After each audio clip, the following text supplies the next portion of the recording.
Okay, this is an update from the shack. So yeah, quite a lot's gone on. I have succeeded in making accurate octagons. That was very difficult, but in the end I actually managed to make these octagons. They're a bit smaller by an inch or so than I expected, well, than I hoped, but they are very accurate. They are accurate to within 0.5 millimetre on the edges and the diameter. And if anybody's interested in numerological significance, the diameter millimetres are, I can't remember what they are, but they add to 7. And so do the numbers that make the edges. They are 475, which if you add that up is a 7 and a 9, and that's a 16, and that's a 7.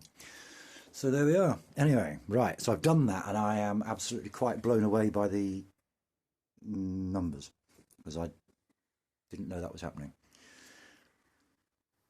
So 2 of those clamped onto a square of the insulation, and then a hot wire cutter around the edge, and then you get these big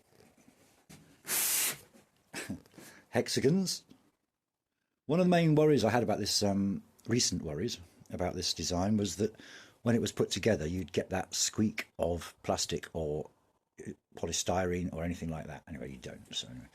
So yeah, so I've sewn a heavy duty vinyl that goes around the underneath it and up the sides, and then the plywood on the top, and then the canvas piece that goes over the top of that.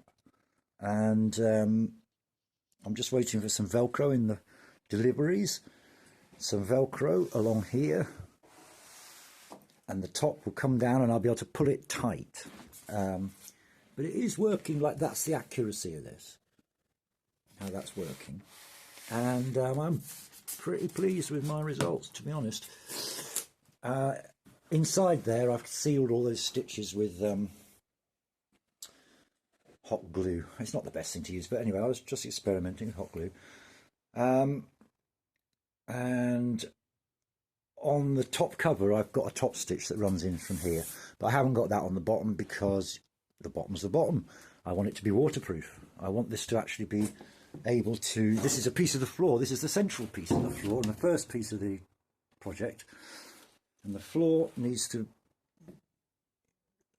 if it was on flat grass or something like that, I'd like the floor to be able to just go down as it is, with nothing else. No platform, no ground sheet, no tarp, nothing. Obviously it'd be better with those things, but I don't need them to be necessary.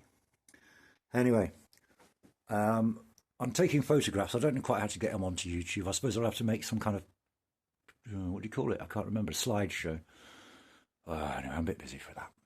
Still, so this is how far we got. I'll make another quick one in a minute with the top on, and also I'll show you the model a bit more, because I've got the model in position here. This is the sort of the model. Anyway, I'm going to put the top on the thing and finish my tea, and then we'll do another quick video with the model.